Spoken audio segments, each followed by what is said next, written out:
پہلا سوال تو یہ تھا کہ آپ کو اتنی علم کی چاہت کیسے ہوئی؟ 3 سال ادھر پڑھا ہے نا، کتابیں پڑھتے ہیں نا، معلومات انسان کا بڑھ جاتا ہے، ادھر سے پڑھتے ہیں ادھر سے بھول جاتے ہیں. اس طرح نہیں کہ ہمارے پاس بہت زیادہ علم ایک طرف سے پڑھتے ہیں دوسری طرف سے بھول جاتے ہیں، پھر دوبارہ پڑھتے ہیں وہ یاد آ جاتا ہے، یہ مطلب تو ہم نے پڑھا تھا بھول گئے تھے، پھر وہ بھول جاتے ہیں، پھر تیسری دفعہ 2 سال کے بعد پڑھتے ہیں، پھر پتہ چلتا ہے کہ یہ پڑھ لیا تھا یہ بھول گئے.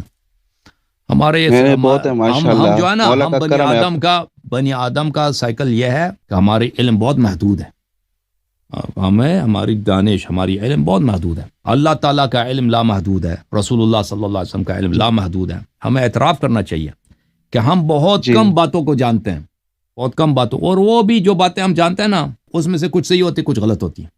بعد میں پتہ چلتا ہے فلانی بات ہم سمجھ رہے تھے صحیح ہے وہ غلط ہے. اور بہت ساری باتیں جو ہیں ہم سمجھ گئے ہیں اس کو اچھی طرح سے نہیں سمجھے، اور بہت ساری ایسی باتیں ہیں جو ہم اچھی باتیں ہیں پھر ہم اس کو بھول جاتے ہیں، غافل ہو جاتے ہیں. ٹھیک ہے نا، ہم ہر لحاظ سے محدود ہیں، ناقص ہیں.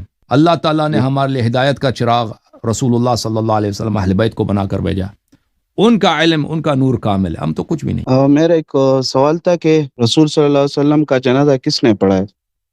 امیر المؤمنین علیہ السلام نے پڑھا ہے. تو ادھر ہمارے یہاں کچھ کہتے ہیں کہ ابو بکر نے پڑھا ہے، کچھ کہتے ہیں کہ ہوا ہی نہیں ہے ان کا جنازہ اوپر آسمان میں، وہ اس طرح کچھ باتیں کرتے.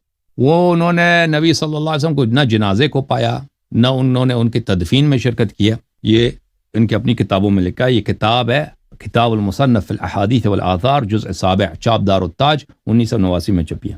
ملاحظہ کریں یہاں پر یہ حدیث بشرط بخاری صحیح ہے، نہایت ہی صحیح سند کے ساتھ. حدثنا ابن نمیر عن ہشام ابن عروہ عن ابیہ ان ابا بکر، عروہ ابن زبیر کہتے ہیں کہ ان ابا بکر و عمر لم یشہدا دفن النبی صلی اللہ علیہ وسلم، ابو بکر اور عمر نے نبی صلی اللہ علیہ وسلم کے جنازے میں شرکت ہی نہیں کی. کھانا فی الانصار فدفن قبل ان یرجع، وہ انصار میں چلے گئے تھے، نبی صلی اللہ علیہ وسلم کی تدفین ہوئی ہے اس سے پہلے کہ وہ واپس آ جائیں. ٹھیک ہے نا. ابھی یہ سند کیسا ہے بھائی؟ سند یہ تھا نا، میں نے سند آپ کو دکھایا، ملاحظہ کریں. ابن نمیر عن ہشام ابن عروہ عن ابیہ، ملاحظہ کریں یہ بخاری ہے، کتاب دار احیاء التراث، یہ حدیث نمبر ہے 336. عبداللہ ابن نمیر عن ہشام ابن عروہ عن ابیہ، یہ سند بخاری کی سند ہے جی. اس بخاری میں، مسلم میں یہ سند بہت زیادہ ہے. ٹھیک ہے نا جی ہاں. ایک اور بھی دلائل ہمارے پاس، لیکن اتنا ہی کافی ہے. جی سر.